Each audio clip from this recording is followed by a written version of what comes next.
Agora gravando. Boa noite, pessoal. Boa noite, turma. Nosso segundo dia, é para fazer sentido, né? Nosso segundo dia da maratona de escrita criativa, hoje falando especificamente sobre construção de personagens, né? Como eu falei antes de iniciar a gravação, falei com todos vocês, tudo que vai ser dito aqui, vocês vão poder encontrar também na internet, com consultas ou então em livros que vocês possam comprar, né? Ou cursos que vocês possam fazer, que existem cursos excelentes de escrita criativa por aí, e vocês vão ter acesso mais profundo às coisas que vão ser ditas aqui. Mas o principal que eu trago para vocês é a necessidade de vocês expandirem a cabeça de vocês, vocês passarem a pensar como escritores, ok? Então, esse é o meu trabalho. Meu trabalho é facilitar, eu sou um facilitador de informações para vocês e também dou meios para que vocês se aprofundem nessas informações, mas o meu trabalho principal é formar a sua cabeça, a sua mentalidade como escritor. Tá? Nós ontem já abordamos temas muito interessantes a respeito dos bloqueios, das censuras, dos medos e de como que a gente cria uma história, da onde a gente tira uma história, como a gente desenvolve uma história. E hoje a gente vai falar sobre um assunto que é muito importante, que são aqueles seres que nós criamos quando nós temos quase aquele toque divino da criação, né? E quando a gente cria seres que são vivos na cabeça dos nossos leitores. Então, só fazendo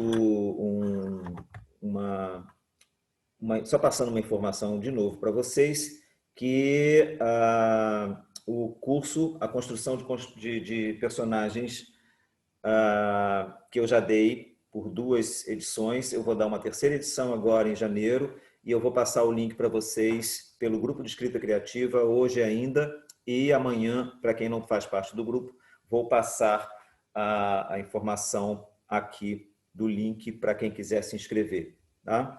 Aí no chat tem algumas recomendações de pessoas que fizeram o treinamento, fizeram essa aula, essa grande aula que eu me aprofundo, vou muito fundo na criação dos personagens e que gostaram de participar, tem alguns depoimentos interessantes. Mas vamos começar logo o nosso dia de hoje, na verdade a noite de hoje, falando sobre essas figuras mágicas que a gente cria e que de repente a gente até perde o controle porque elas são tão poderosas que muitas vezes elas tomam conta da gente, tomam conta da cabeça da gente e eles mesmos que fazem com que nós sejamos os porta-vozes dessas figuras mágicas que são os personagens.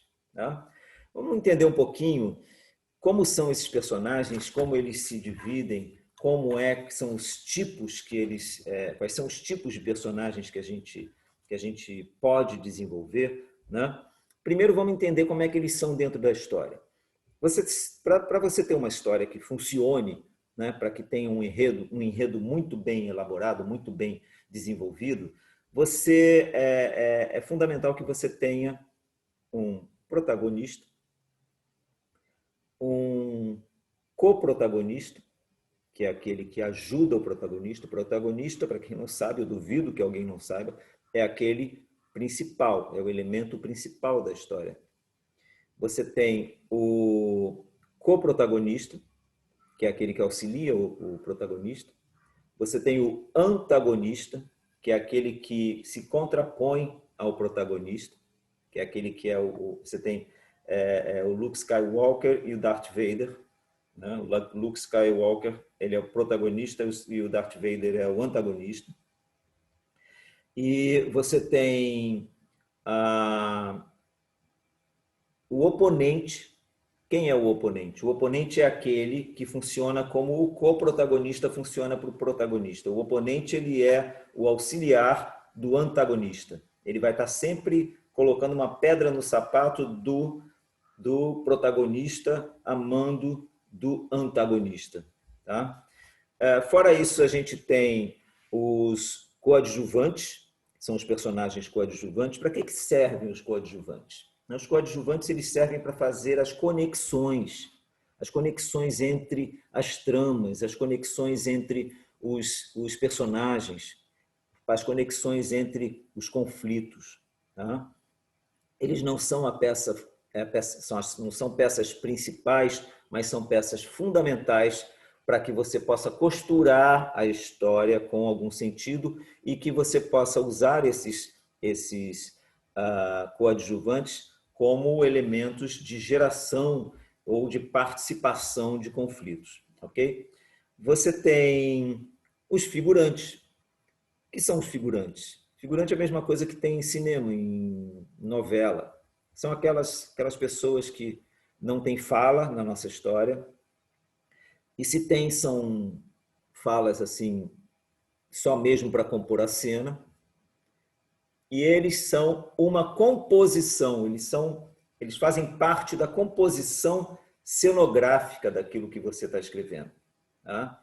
Então, se você tem um conflito que está acontecendo dentro de uma praça, essa praça tem o pipoqueiro, tem a criança que está balançando, tem a mãe, tem a loja do seu fulano, enfim, você tem todo um ambiente, né? Você cria todo um ambiente com outros personagens que são figurantes para compor a cena.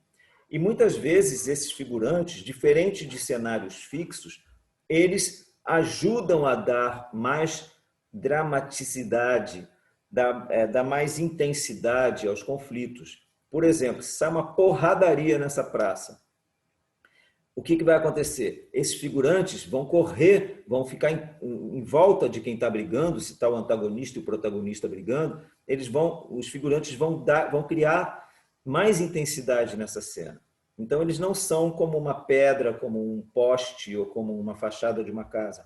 Eles interagem, mas eles não são as peças mais importantes da sua história. Tá? Eles estão ali para criar a cena, para fazer parte do cenário, para fazer parte da composição visual, cênica que você quer transmitir. Ok? Esses personagens também, que eu elenquei aqui, eles também podem ser típicos, que são aqueles personagens que são pessoas comuns, tá? Então é um ser típico, é uma coisa normal. Um cara é normal, é um trabalhador, ele sai de manhã cedo, dá bom dia para a dona Maricota que está regando o jardim, dá boa tarde quando está voltando para casa, está passando na frente do açougueiro. É aquele cara comum, tá? É o cara comum. Tá? Isso aí o personagem típico, ele é verdadeiro, ele é como só uma pessoa que você vê todos os dias no seu cotidiano, na sua vida, quando você vai para o trabalho, quando você vai para a faculdade, enfim. Tá? Tem os personagens estereótipos. Os estereótipos são diferentes, são pessoas que são personagens que você molda, você modela eles baseado em alguns padrões. E a gente tem que tomar muito cuidado com isso. Então, eu cito sempre aquele exemplo. Quando eu falo a palavra secretária, o que você imagina? Secretária, você imagina aquela mulher bonitinha, com cabelo feito, bem maquiada, com seu taierzinho, trabalhando num escritório, atendendo telefones, fazendo agendamento no computador, enfim, é aquele estereótipo.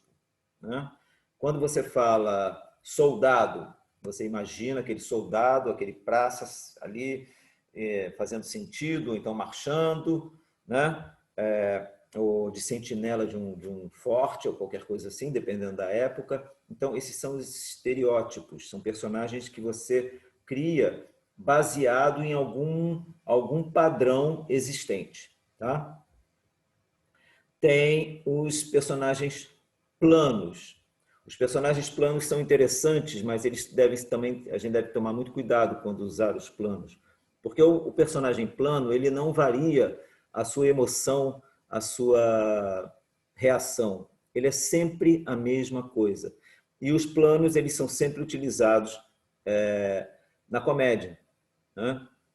Eu sempre cito o exemplo do Mr. Bean. Mr. Bean é plano, porque ele age da mesma forma sempre. Né? Você é divertido porque você sabe qual é a reação que ele vai ter.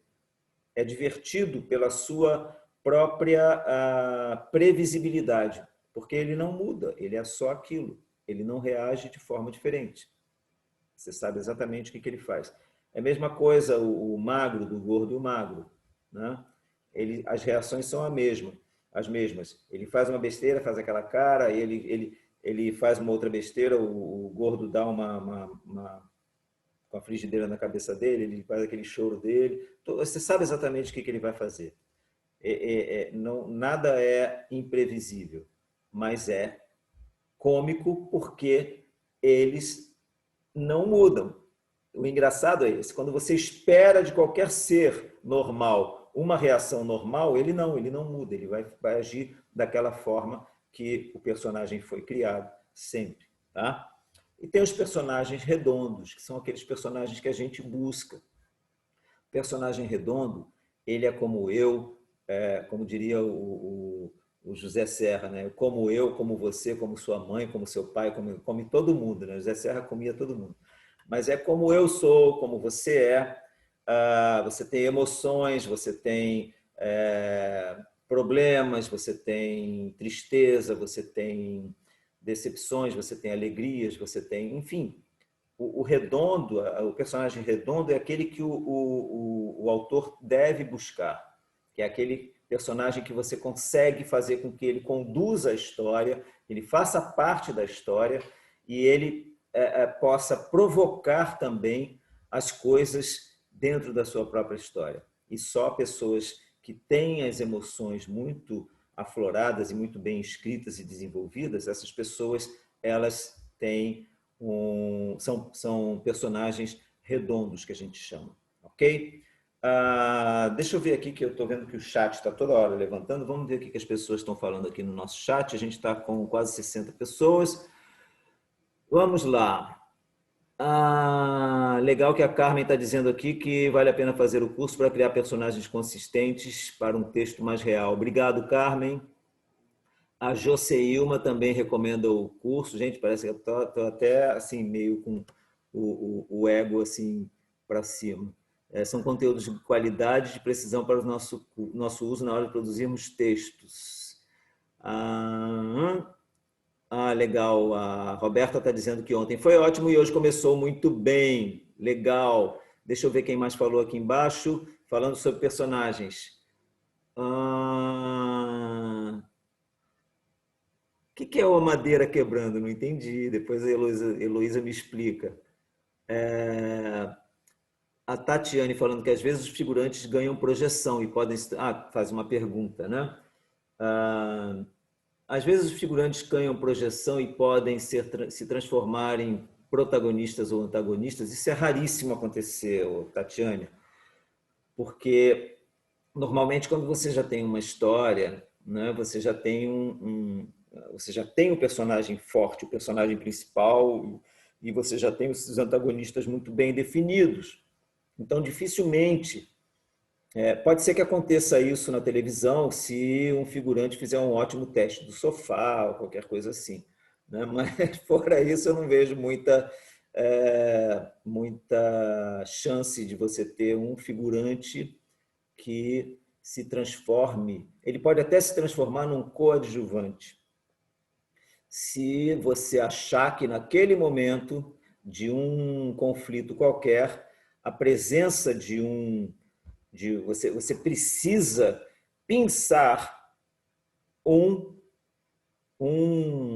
figurante, você sente a necessidade, quando você está escrevendo uma cena, você tem a necessidade de pensar um figurante e transformar ele num coadjuvante que vá ter alguma atuação naquela cena e, a partir daquela cena, ele tenha uma participação maior na sua história. Tá? Mas a ponto dele chegar a ser protagonista ou antagonista, eu acho muito difícil, eu nunca assisti isso. Ok? Mas muito bem colocado para você. Às vezes, ok, está aqui. Agora, Regina, esses estereótipos não deixam a narrativa engessada ou irreal? Assim, você tem que tomar muito cuidado com os alguém perguntando aqui do busto de Anubis, depois eu vou mostrar. Não é Anubis, não, mas parece, lembrou, bem lembrado aí, Heloísa.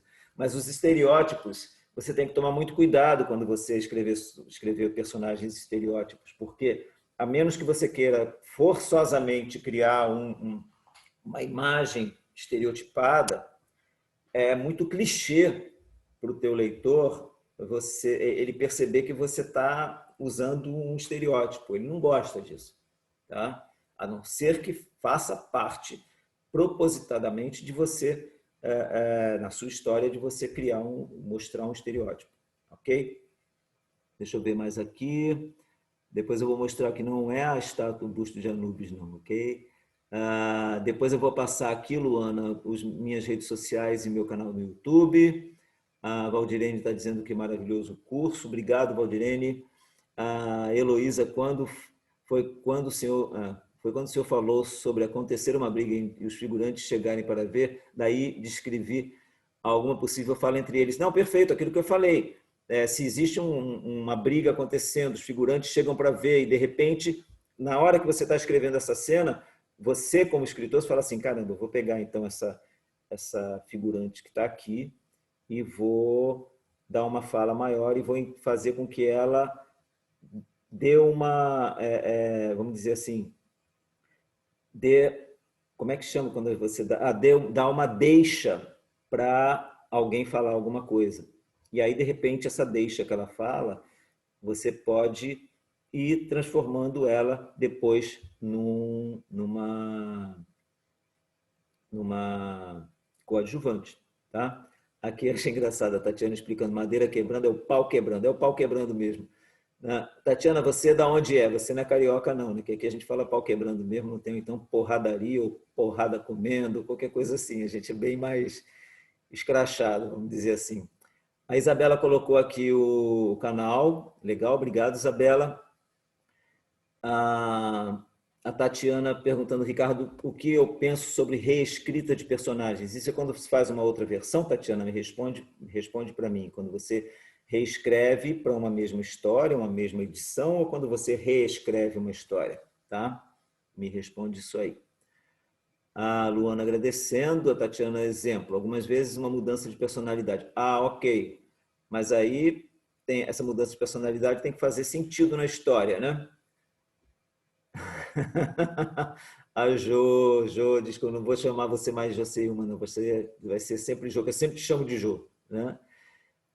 Clichê e estereótipo são coisas diferentes? Sim, clichê é quando você... O clichê ele pode ser uma cena, ou pode ser uma atitude, ou pode ser um personagem clichê também, né? Aí sim, nesse ponto, ele é você pode dizer que ele é um clichê ou que ele é um estereótipo. Mas o clichê também, quando tem aquelas cenas que você sabe exatamente como que vai acontecer, principalmente aquelas coisas românticas, né? A gente vê muito clichê. E quando o clichê, gente, clichê, isso vem da gráfica, tá? Da gráfica. Antigamente fazia clichêria. Clichê é quando você fazia em estanho as letrinhas que faziam as impressões de jornais, livros, revistas, eram todas em peças em estanho, metal derretido, que colocava em forma ao contrário, e aquilo se chamava clichê. Então, por que é clichê? Porque é coisa repetida, aquilo ali tirava várias edições, ou vários exemplares de um jornal, por exemplo, o clichê ficava batendo ali no offset, aquela coisa, não era offset, mas na prensa, né? E por isso chama clichê, porque repete, e como se fosse um carimbo, né? E aí quando uma cena, aquela cena que você já sabe exatamente o que vai acontecer, ela é uma cena clichê, quando você já espera.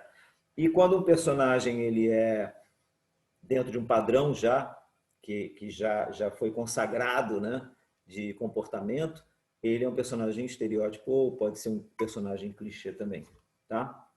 A Heloísa se desculpando aqui que ela é de Belo Horizonte, falando que ela não quis ser grossa. Não, aqui a gente pode ser qualquer coisa. Comece a praticar a sua falta de censura para você se liberar como uma verdadeira escritora, Heloísa. Claro, mantendo a elegância. E a Milene falando aqui que ela tem um livro onde era para ter um protagonista, mas o outro personagem roubou o lugar dela para se mostrar mais interessante desenvolvendo a história. Perfeito. É o que eu digo, quem manda na nossa história são os personagens. Tá? Então você deve ser sensível a ouvir os seus personagens, ok? Mas vamos seguindo o nosso bate-papo, ok? Que estou achando uma delícia a nossa conversa hoje. Tá? Vamos falar sobre as conexões entre os personagens, ok? As conexões, elas só fazem sentido quando você faz uma trama muito bem feita, tá? Você tem aquilo que eu falei ontem do enredo, né? O que é o enredo? É você criar uma rede, é você tecer uma rede, você enredar, enredo, tá? Então, quando você faz o enredo da sua história, né, você tem que ir fazendo essas conexões. E as conexões entre os personagens, elas acontecem por conta dos coadjuvantes, por conta dos conflitos que você vai estabelecer na sua história, né? E por conta de todos os acontecimentos, dos desdobramentos das ações que o personagem, a gente vai falar um pouco mais adiante sobre as ações dos personagens, sobre as ações que os personagens têm na sua história e o que essas ações reverberam em consequências e como essas consequências afetam outros personagens. E aí você vai criando uma rede de conexões entre os personagens.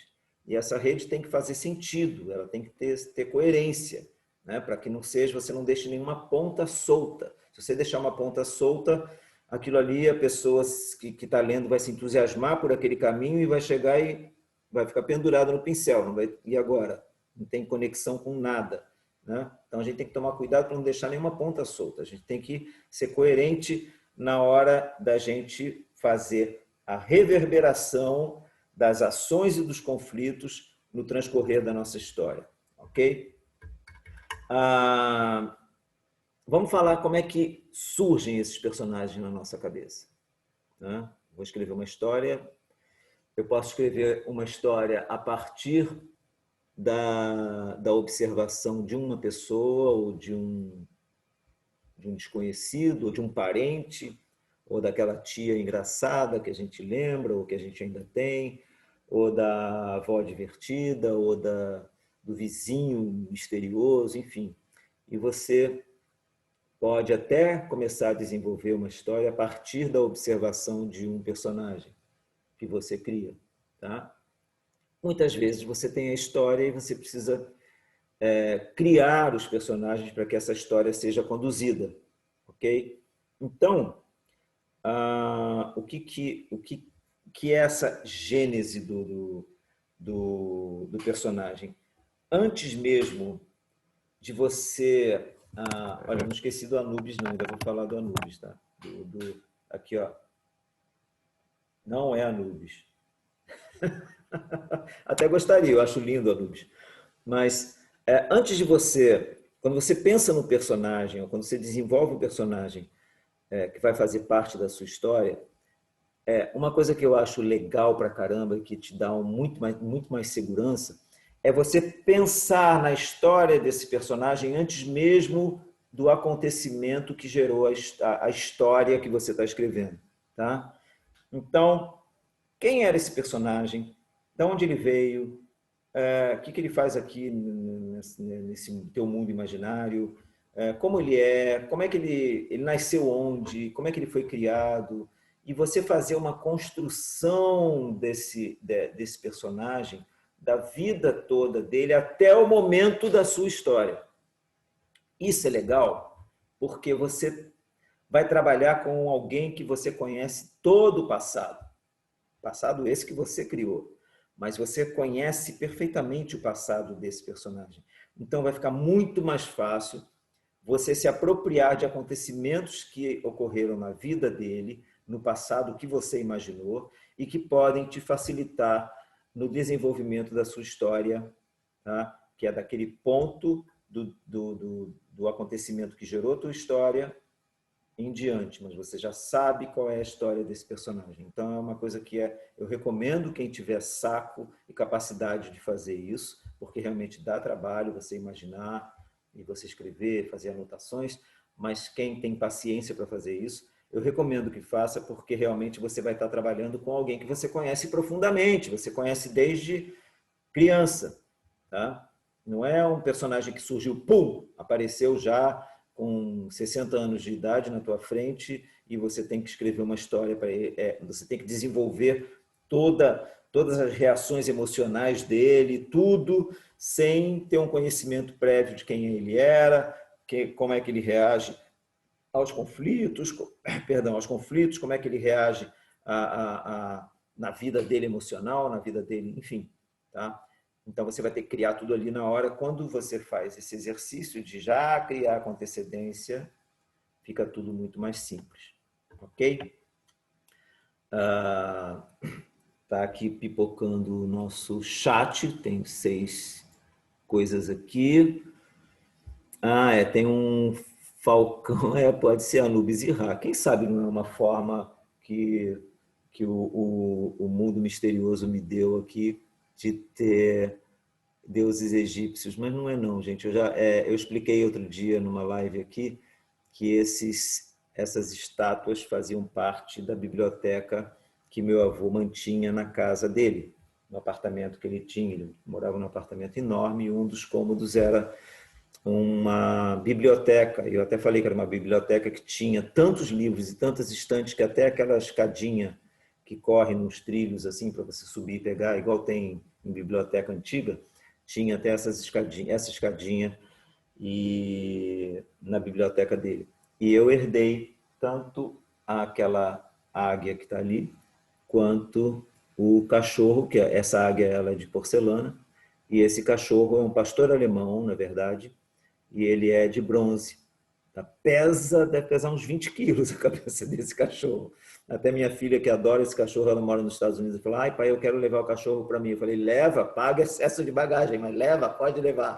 Se você tiver a fim de pagar excesso de bagagem, você pode levar, porque eu não tenho apego às coisas materiais, não. Se você chega aqui e fala: gostei disso aqui, eu falo: quer levar, leva.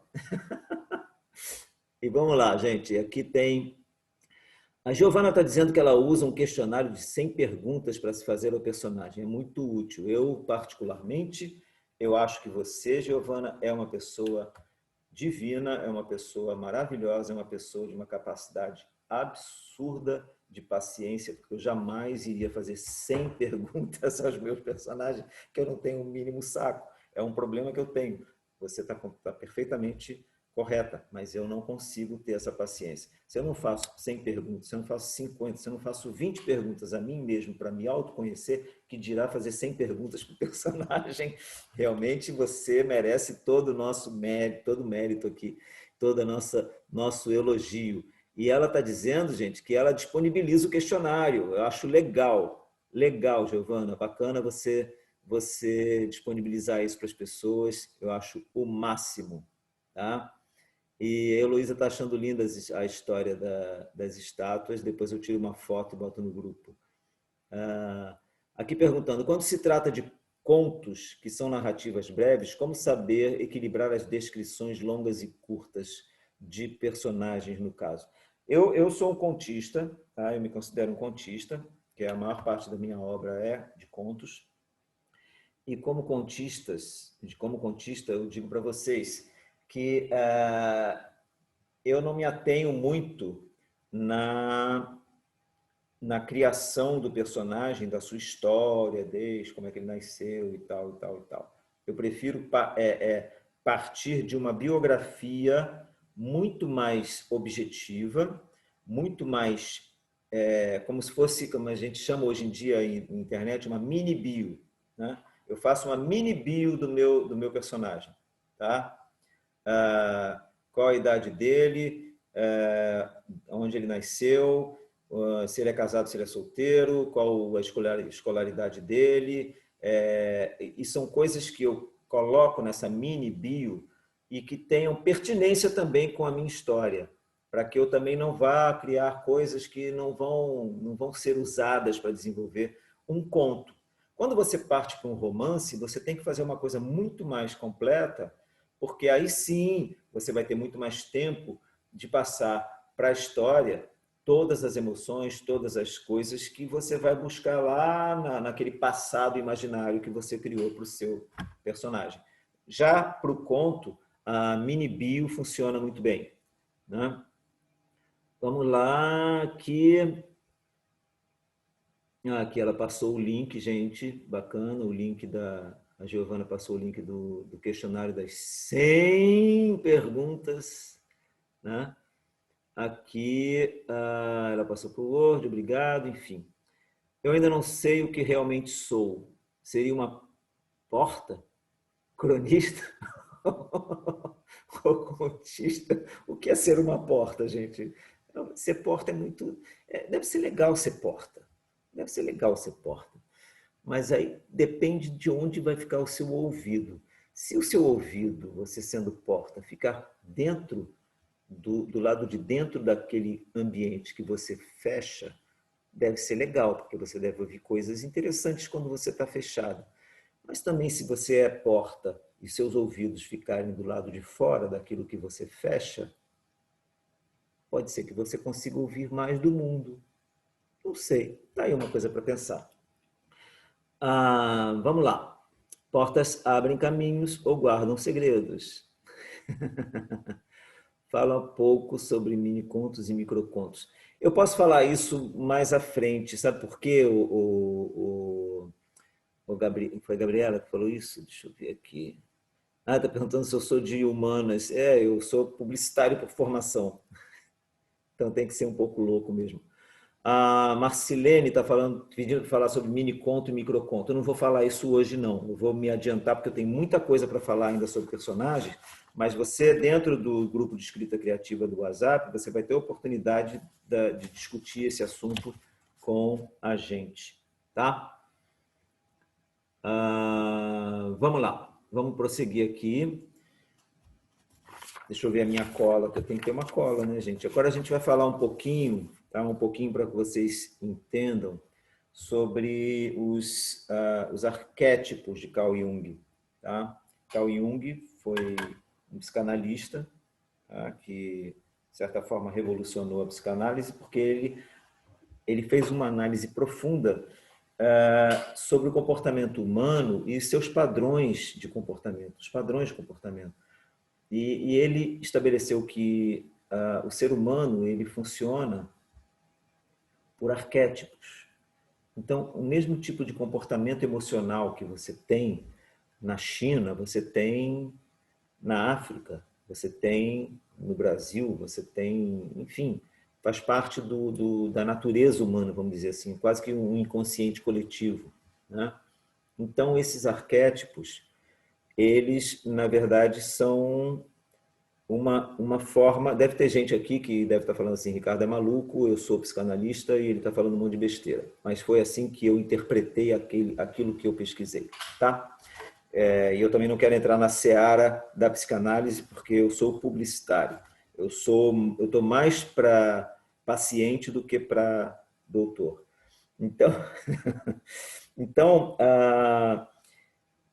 esses arquétipos, eles têm que interagir entre si. E aí existe aquelas relações, né, que são as relações interpessoais, que elas são muito características de personalidade para personalidade, né?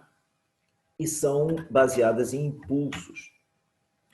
A gente tem praticamente 4 impulsos que regem as relações interpessoais e até mesmo regem as negociações que a gente faz entre nós mesmos, né?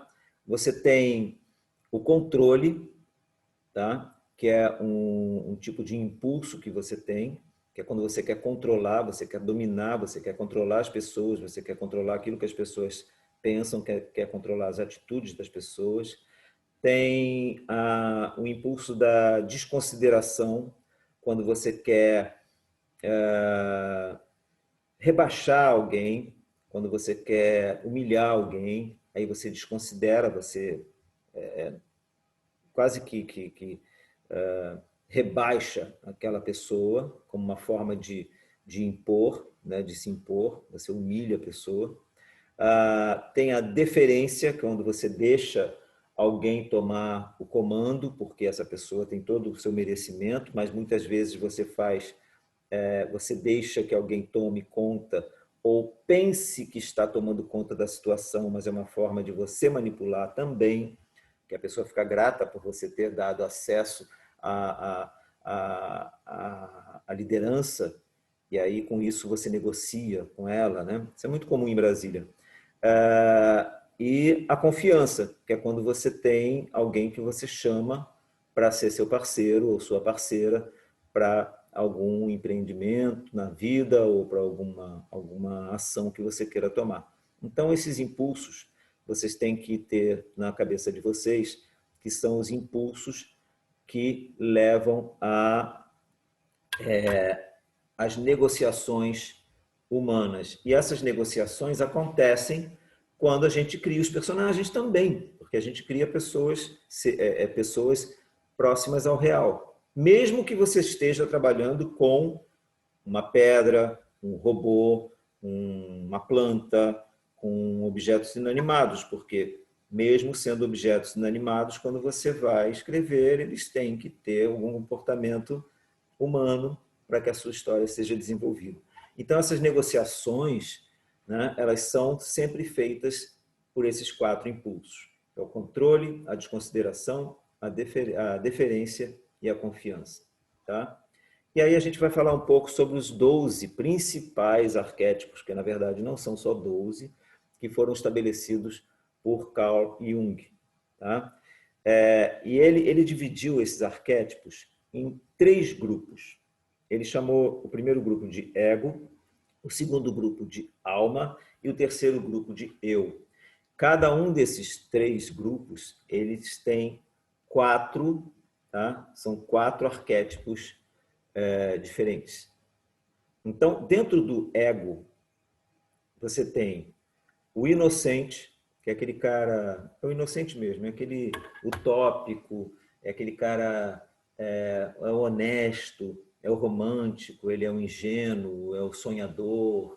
Esse cara é o inocente, é aquele coitadinho, ai, caramba, o cara...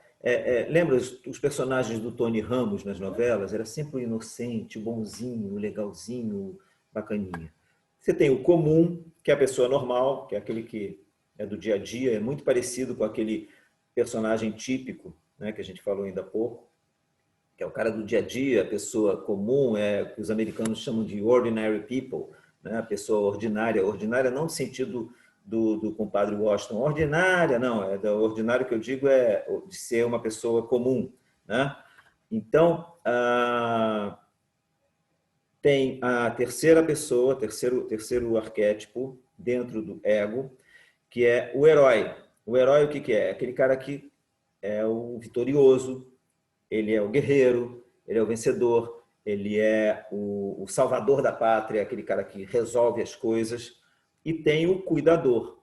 O cuidador é aquele que é o cara que ajuda, é o pai, a figura paterna, é o santo, é aquele que vem, te acalenta, te resguarda, enfim.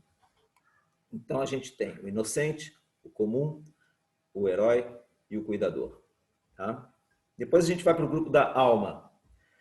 No grupo da alma você tem o explorador. O explorador não é sentido brasileiro, não. Tá? O explorador é o sentido de explorar novos mundos, explorar novas oportunidades. Que aqui a gente fala em explorador, você pensa logo naquele cara que vai explorar os outros. Não. Esse aqui vai explorar outras possibilidades.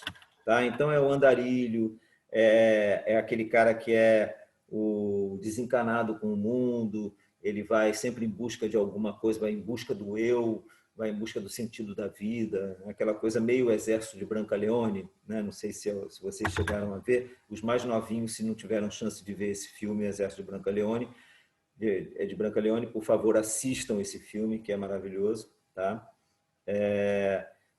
Tem o rebelde, que é aquele revolucionário, né? Que ele está sempre contra as regras, contra o governo, é revolucionário porque é revolucionário. Ele acha que tem que mudar o mundo e tem que mudar o mundo de qualquer maneira. Tá? E nem que para isso ele tenha que transgredir regras, que ele tenha que ser ilegal, né? Mas não necessariamente de forma criminosa, mas ele faz isso por uma questão ideológica.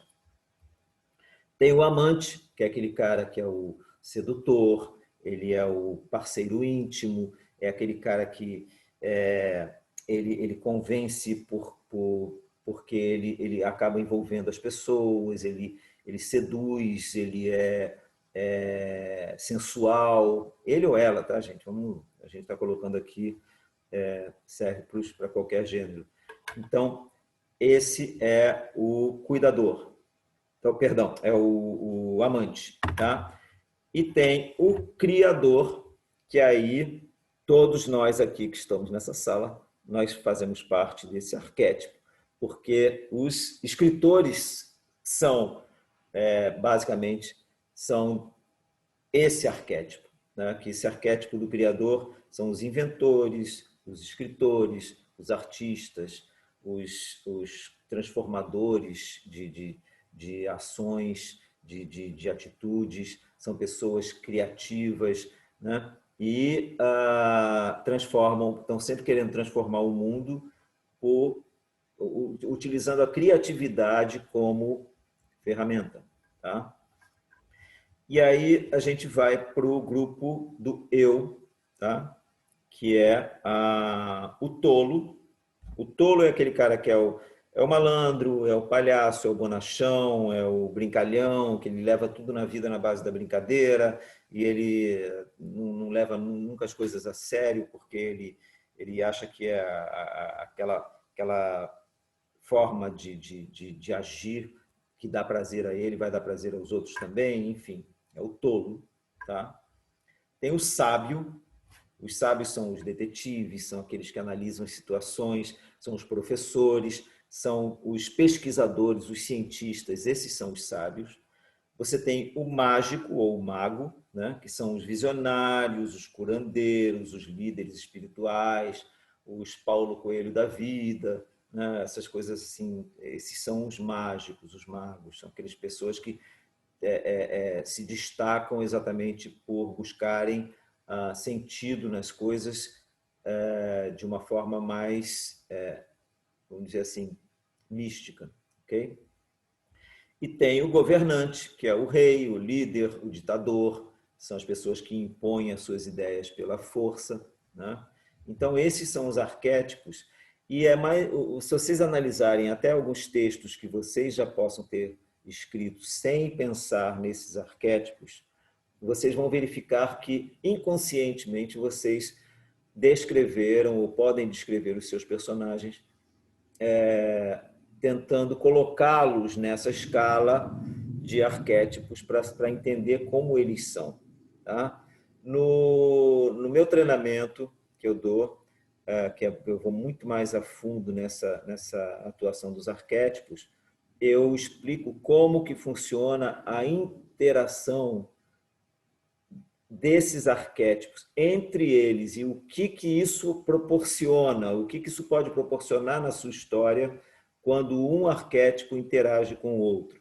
E também quando você tem impulsos que interagem entre si, o que isso resulta, tá? O que isso pode ser levado como benefício para a tua história, para que você crie uma empatia. Gente, o estudo dos arquétipos para a criação dos personagens, ele é importantíssimo, porque ele vai, quando você tem um personagem muito bem montado, estruturado, sob o alicerce dos arquétipos, você vai falar exatamente com o inconsciente do seu leitor, porque ele vai saber exatamente quem é esse personagem e isso vai criar uma empatia impressionante do leitor com o personagem, porque você vai estar falando com o inconsciente coletivo dos seus leitores, ok? Então, parece uma grande loucura, mas não é não.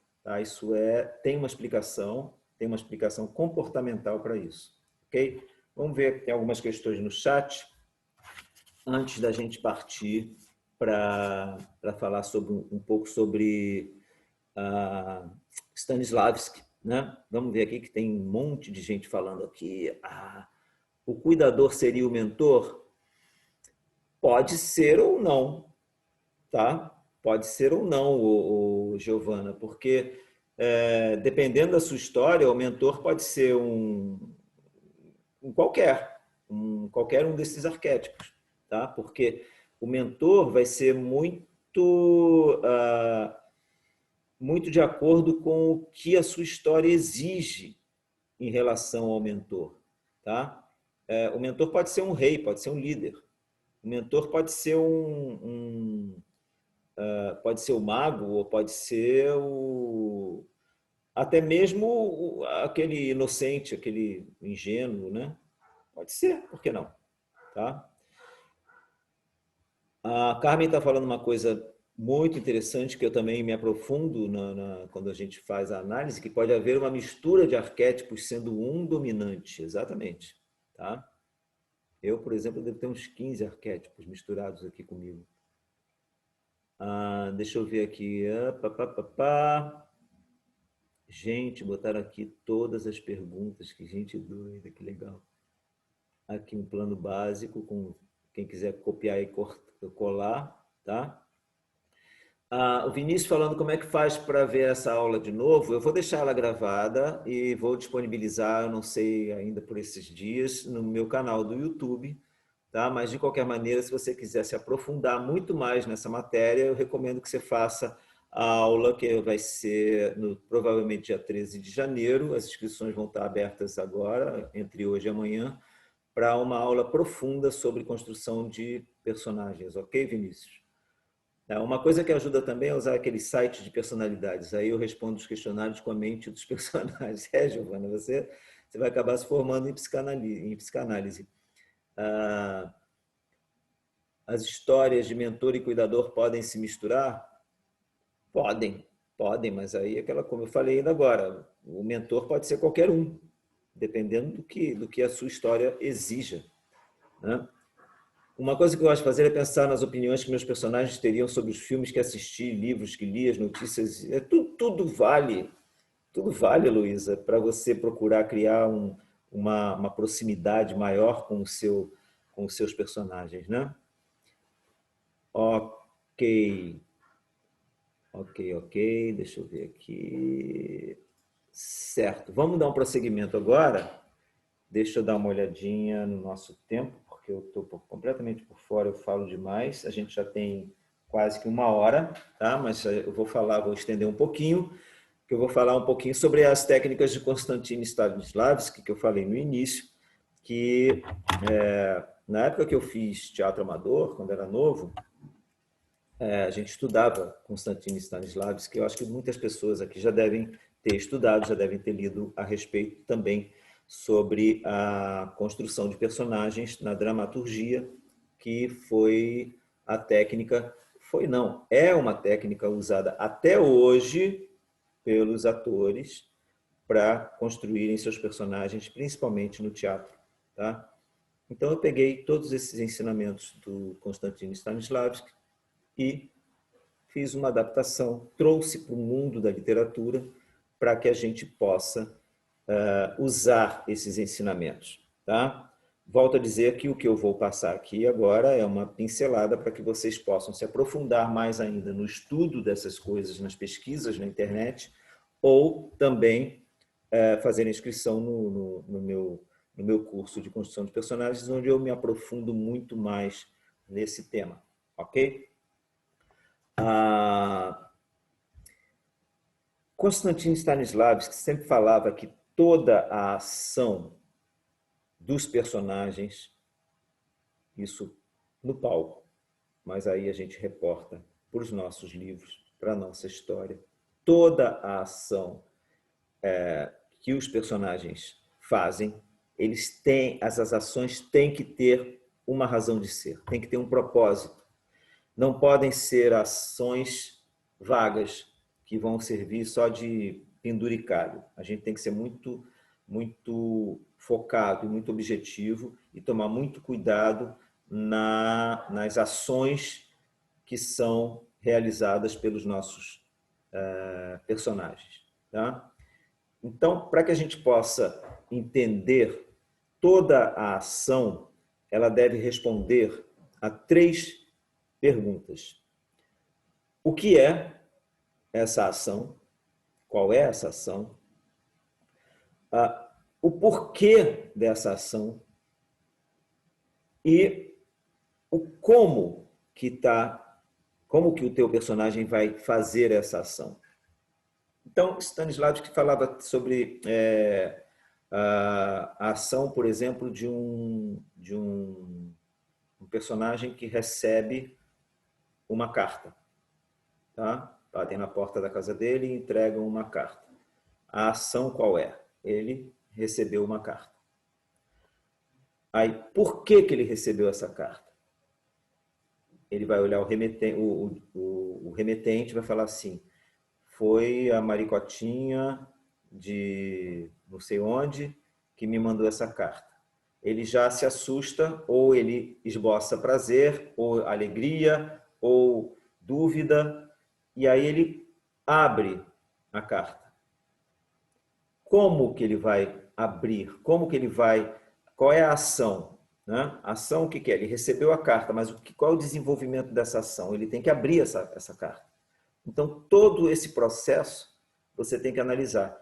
Ele vai abrir correndo, vai rasgar a carta, vai abrir rasgando o envelope, ou ele vai pegar aquele abridor, vai cortar devagarinho, ou ele vai usar vapor d'água, como se vê em alguns filmes antigos, vai usar vapor d'água para descolar a cola, para ele ler a carta, para depois botar no lugar, fechar de novo para ninguém ler, ou devolver, ou então uma carta que não era para ele. Enfim, todas as cenas têm que ter um motivo, tem que ter uma razão, porque essas cenas, elas têm que, de alguma forma, serem pontos de partidas para outras cenas, para outras coisas dentro da nossa trama, dentro do nosso enredo. Não adianta você, a menos que você queira fazer só uma pincelada sobre algum detalhe, por exemplo, Cláudio saiu do carro depois de ter brigado com Aurélia e bateu a porta do carro com força, fazendo com que o espelho retrovisor soltasse de seu carro velho. O que é o espelho retrovisor soltou? Você se despregou, você já identificou que o Carlos é desculpa, um fudido, é um cara ferrado, não tem grana para consertar o espelho do carro. O carro dele é um carro bem velho, que o espelho está lá amarrado com um barbante. Quando ele bateu a porta, caiu. Quer dizer, tem uma razão de ser. Você está querendo fazer uma cena, você está querendo descrever uma cena com detalhes que façam o seu leitor perceber aquilo que você não disse claramente. Tá?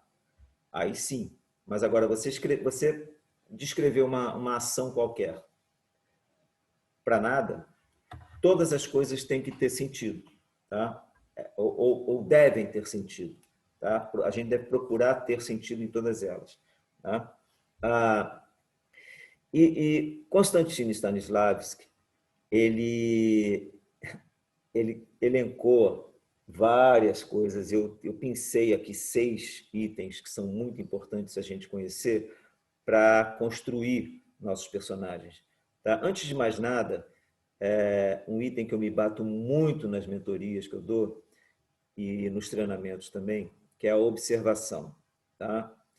Para você construir um personagem, você tem que observar o comportamento humano, observar como as pessoas funcionam, como as pessoas agem, como as pessoas reagem às coisas do dia a dia. Então, você, ao observar uma pessoa, você vai olhar as características dessa pessoa, vai ver como é que ela fala, como é que ela age, mas você também tem que ver o detalhe. Você não tem que ver só a pessoa de uma forma geral. Você tem que ver o detalhe.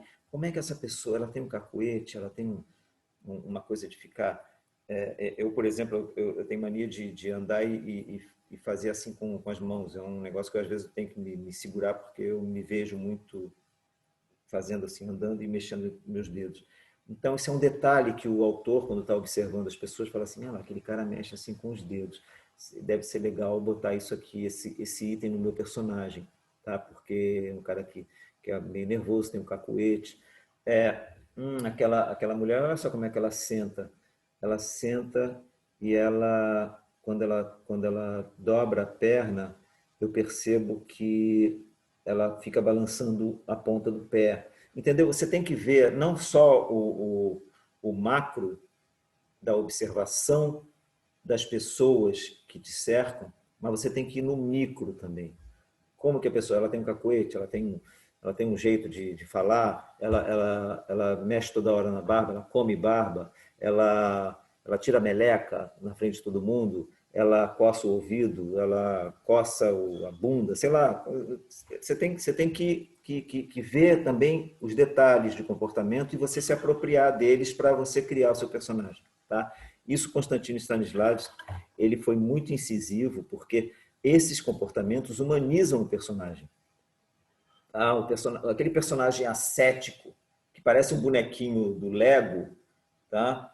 Que não tem um comportamento gestual, não tem um comportamento físico, não tem um movimento, né? Que para Stanislavski era no palco e para nós escritores é no texto. A gente tem que saber fazer o nosso leitor imaginar como são esses movimentos, como é que é o comportamento desses nossos personagens dentro da cena da página de papel, tá? Que é muito mais difícil do que o diretor de teatro fazer, porque está todo mundo vendo. Aqui não, as pessoas, você tem que fazer as pessoas imaginarem, né? Então, ele se batia muito nisso, né? Nesse senso de observação.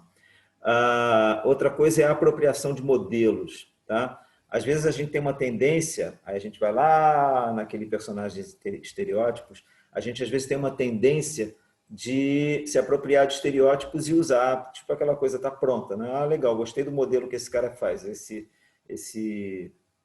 motorista de ônibus age assim, então vou pegar, vou copiar, vou botar aqui.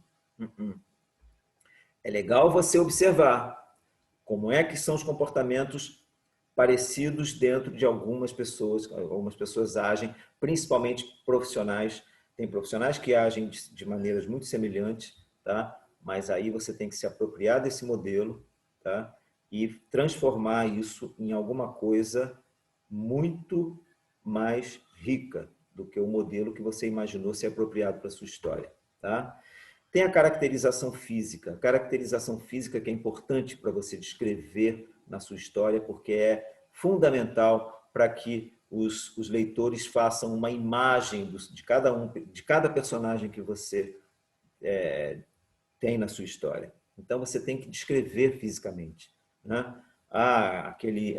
O louco da minha história era um cara careca, o pouco cabelo que tinha ele raspava, ele tinha uma sobrancelha grossa, tinha um cavanhaque branco e usava umas suíças muito, muito estranhas, né? Brancas também, que pareciam perdidas no meio do rosto.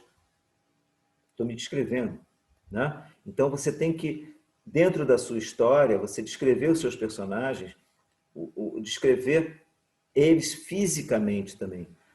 Ele tinha uma mancha que foi porque ele no verão passado ele espremeu o limão e estava bêbado e acabou tomando sol com limão e o limão manchou a pele dele e nunca mais saiu. Enfim, são detalhes para que o seu leitor construa na cabeça dele o seu personagem.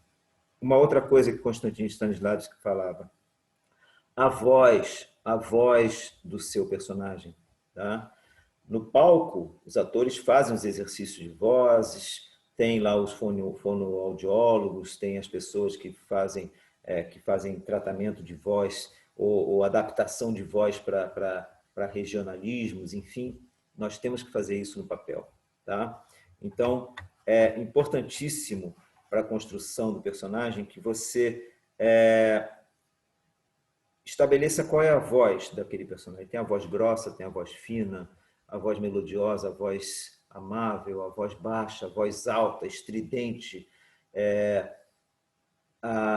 O modo de falar, ele tinha um sotaque, ele era estrangeiro, ele veio do Líbano, ele veio da Rússia, ele veio da Lituânia, ele veio da França, ele tinha um modo diferente de falar, ele tinha um regionalismo, ele era carioca, ele era paulista, ele era do Nordeste, ele era do Sul, enfim.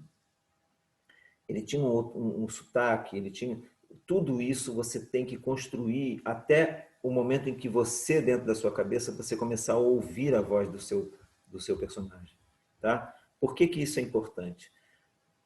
Se você tem um personagem que, de repente, você constrói a voz desse personagem, uma pessoa que tem uma fala mansa, que tem um jeito tranquilo, uma pessoa que apesar de todos os problemas, tenta manter o seu equilíbrio, você jamais vai fazer essa pessoa enlouquecer e sair gritando em praça pública, porque isso não faz parte da característica dessa pessoa, né? Então, para que toda a sua história faça sentido, para que você tenha um controle da ação dos seus personagens dentro de cada cena, você tem que deixar tem que ter bem clara a voz também como item de comportamento do seu personagem, tá?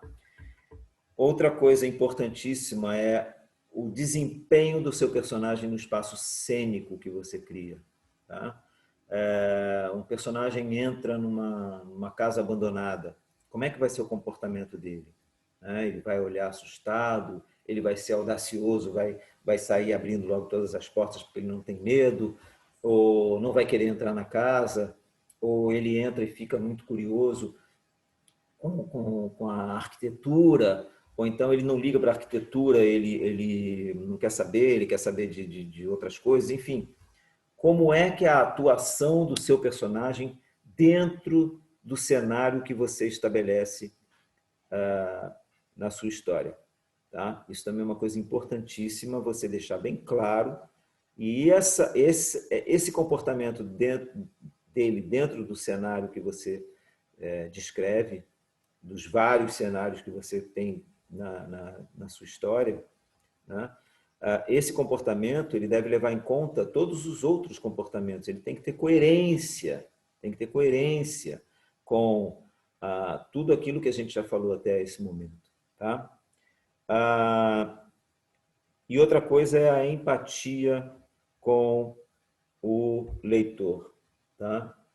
É fundamental você criar o seu personagem a ponto que ele provoque no leitor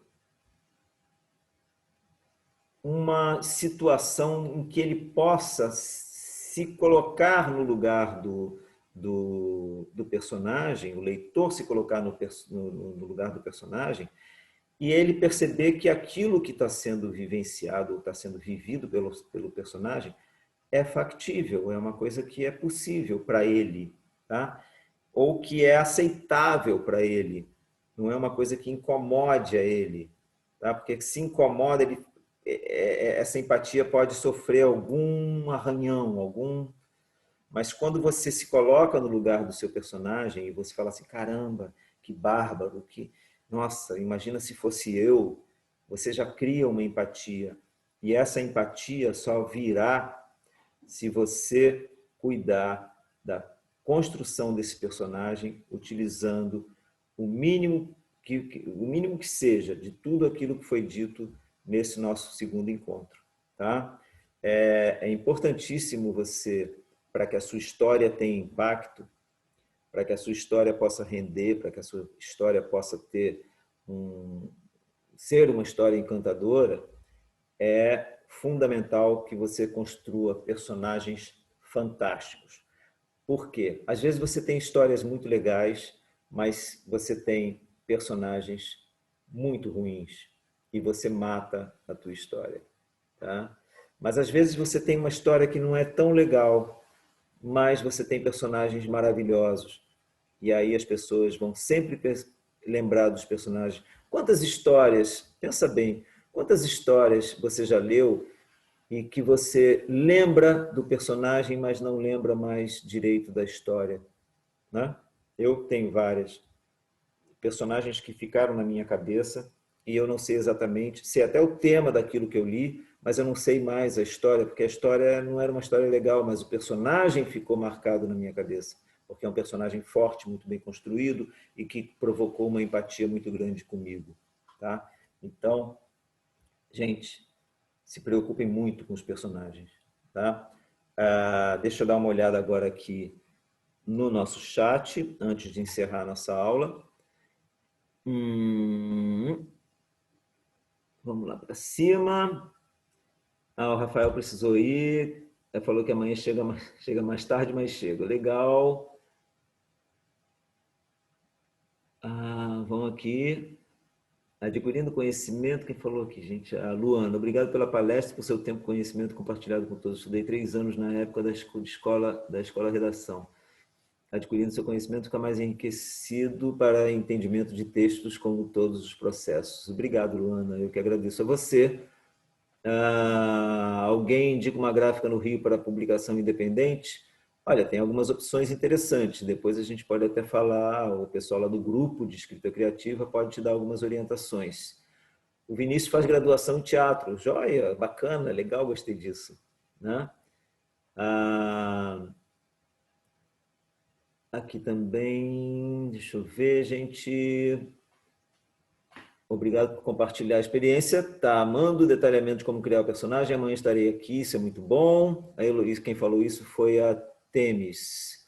A Heloísa falou que sobre a voz do personagem eu dou uma dica. Só vai funcionar com quem assiste filme dublado. Filme dublado é o ó, né, gente? É muito ruim. Como mostrar as diferenças na voz? A gente descreve, por exemplo, fulano de tal tem a voz assim ou assado. Não, você não precisa exatamente descrever para o leitor a voz. Você tem que, antes de mais nada, você ouvir a voz. É fundamental que você ouça e saiba como é a voz do seu personagem. Porque todas as ações que você vai descrever durante a sua história vão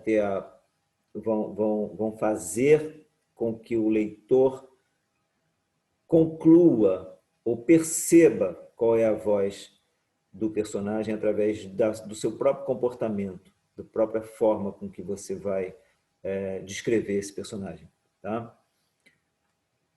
A Heloísa falando que gosta de escolher vozes de dubladores e associá-las aos personagens para ouvi-las dentro da minha cabeça enquanto escrevo os diálogos. É um exercício doido, mas bacana, legal. Aqui, que mais? Disse fulano com sua clássica voz empoeirada. Isso é uma forma também. Ou até pela reação do outro personagem. A minha amiga leu o meu livro vencedor no The Watches, prêmio anual do Wattpad. Parabéns! E depois que terminou, me mandou um áudio de 10 minutos. Ela estava chorando tanto que até chorei também. Bárbaro, depois compartilha teu livro com a turma lá do grupo de escrita criativa, Heloísa. Vai ser ótimo para a gente. Muito obrigado, Ricardo. Obrigado a todos. Obrigado pelo conhecimento. Aqui os agradecimentos, adorando as dicas. Legal, gente. Olha, hoje a gente encerra o nosso segundo dia. Amanhã a gente vai falar mais sobre o nosso comportamento, o nosso posicionamento como escritores, ok? Como a gente encontrar o nosso público, o nosso nicho, como que a gente pode formar o nosso grupo de leitores, como que a gente tem que se comportar e criar a nossa persona de escritor. Tá? É um papo super polêmico, vai gerar muito texto aí no chat e a gente vai se divertir bastante. Eu deixo a vocês um beijo muito grande, agradeço a todos que participaram aqui comigo hoje. Lembrando que o curso de construção de personagens eu vou disponibilizar no grupo de escrita criativa. Para quem não fez esse curso, vai ser a 3ª edição. Claro que, como todas as edições, ele vem sempre com algum recheio, alguma coisa renovada. E eu vou deixar o link no grupo de escrita criativa do WhatsApp. E amanhã eu vou disponibilizar no chat aqui o link para inscrição nesse curso, tá? Que é um curso muito legal. Tá, gente? Olha, um beijo grande para vocês, fiquem com Deus e amanhã eu estou esperando todo mundo aqui para o grande encerramento, tá bom? Um abraço e boa noite. Mais uma vez, obrigado, gente. Tchau.